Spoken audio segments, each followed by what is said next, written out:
Hey, what's up everyone, Saintsfan back again with another GTA Online video, and today there was a brand new car released to GTA Online. It was the Ubermacht Sentinel Classic. You can see the price tag up here, $650,000. So yeah, that's a lot of money, but compared to a lot of the stuff in the game, you know, it's really not. So we're gonna go ahead and buy it. We're gonna go ahead and test it out, see what all the customization is, and then I'll let you guys know if you should purchase this vehicle. While we wait for the car to be delivered, check this out, man. Freaking, I think this is also in the MOC, but I'm in the Avenger. Rockstar added some Christmas lights. That's so cool. I wonder what else they added. We're gonna have to go exploring the map and check to see what else is Christmas themed. Okay, so here we are. We are in the Ubermacht Sentinel Classic. It is a sports car, as you can see at the bottom right. So unfortunately, what that means is that for racing, you know, it's not very practical. Now, it looks like we're actually going to have to go to LSC to customize this thing. We can't just bring it in the back of our MOC or Avenger. So let's go ahead and drive it down here and check out everything it has to offer us.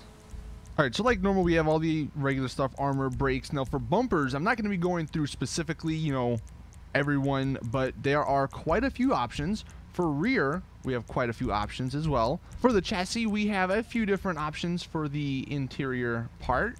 Engine, obviously we're gonna go ahead and upgrade that. Exhaust, a few options back here. Then for the explosive fenders, okay, so you got some different options. The grill, you have some options.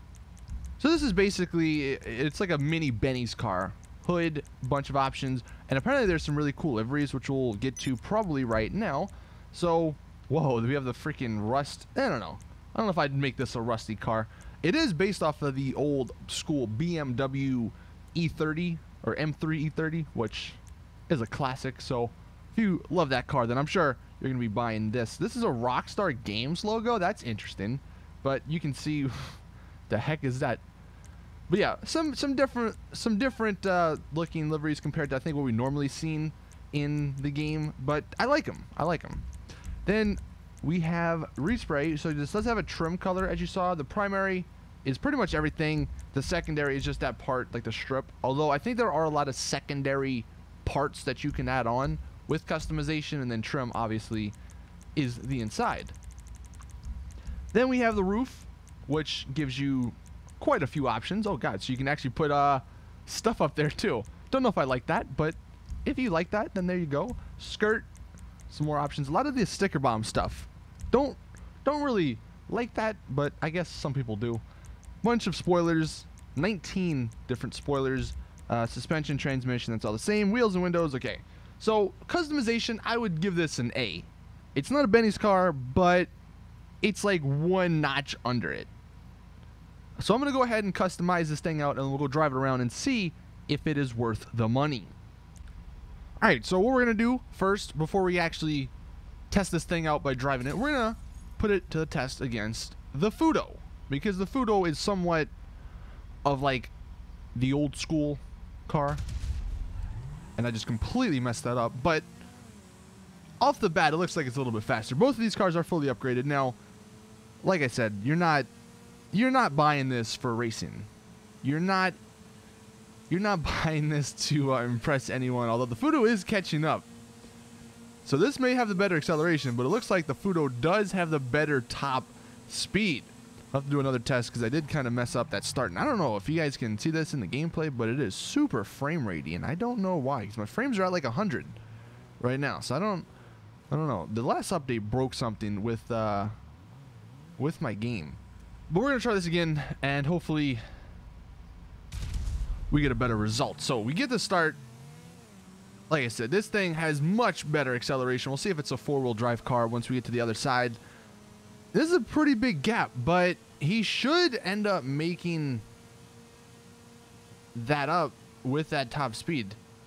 Although it looks like maybe on this one, the first one might have just been something I did wrong. We'll do one more to fully test it. Now, as for four-wheel drive, it looks like it is not a four-wheel drive car. It's only a rear-wheel drive. We're going to do one more test against the Fudo just to see So yeah, that one you can see it does spin out at the beginning. So that's why we get a much better start here. But I don't know. Like I said, you're really not buying this for racing. I just was curious to see how it compared against the Fudo, since this is basically the Fudo 2.0. The Fudo is catching up, so, you know, on a longer straightaway, the Fudo would maybe win. But for quick drag racing scenarios, this definitely has the advantage. Now, against other sports cars, I don't think we're going to do any testing against those, because you can already know, just by that test alone, that it's not going to do anything special.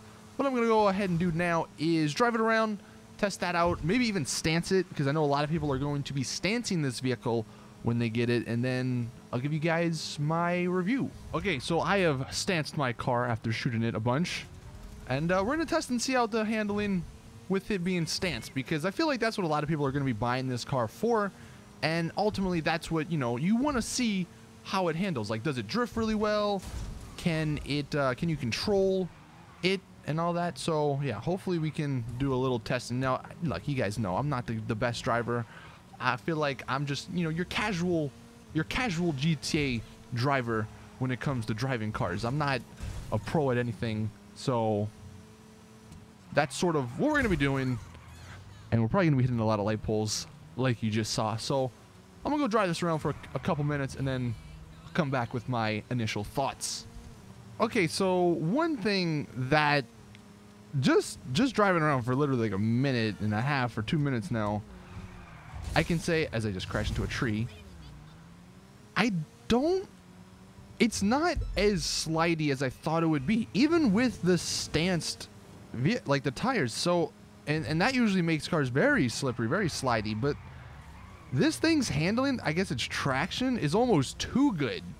And that may be good for players who don't want to drift or don't want to slide around. Like, if you want to cut a corner and maintain speed and all that, then yeah, that's good. But for people who, you know, maybe just want to have some fun and have this be their new drifting car, I don't know, unless I did something wrong, I don't know if that's going to be, or if this is going to be that vehicle. Because I'm just like completely failing here, but it doesn't seem to drift or slide. I mean, it's got a little slide, but not as much as I noticed in, say, the Comet Retro or the Futo or some of the other drifting cars that people you know, always use, or like I think the Banshee is one of them.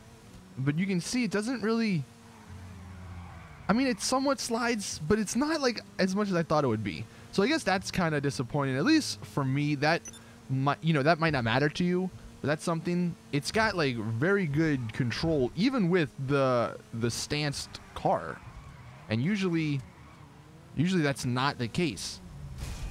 I mean, as for driving around in free roam, I think you're gonna enjoy it. It is, like I said, it does handle nicely. So if you don't like sliding around, if you actually just like driving seriously and stuff, then yeah, this is a great handling car. But the speed, you know, to be expected isn't anything special, and you know, it has no armor, so you're not going to be evading rockets or any of the other weaponized vehicles that are in the game. Okay, so just to give you guys a comparison here, my friend got his Fudo stanced, and I'm the same horrible driver, right?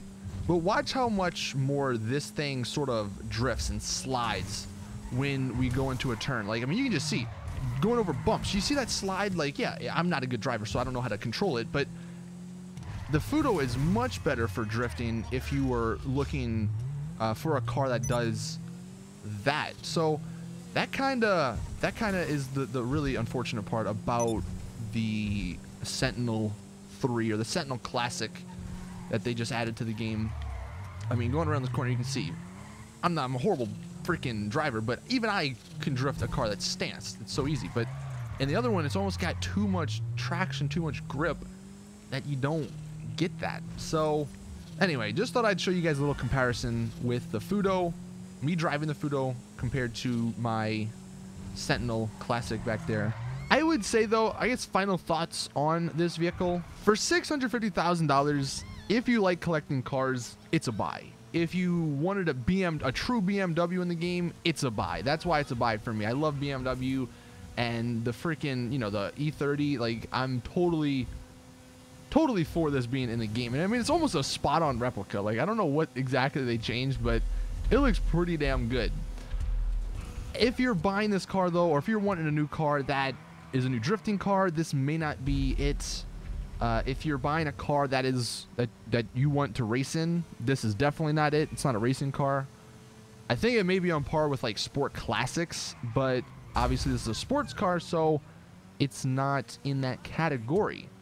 Now the customization is amazing, so if you love customizing cars, then yeah, this is a must-buy for $650,000. All in all, I would give it, you know, probably a B+. You know, it's a solid car, looks amazing, but unless you're a car customizer or a BMW enthusiast, you're not going to really find much purpose for it.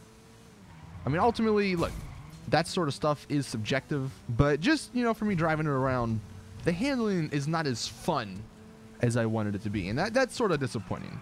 But I still love it. I love the looks of it. It'll sit in my garage, and I'll bring it out to car shows and stuff every now and then.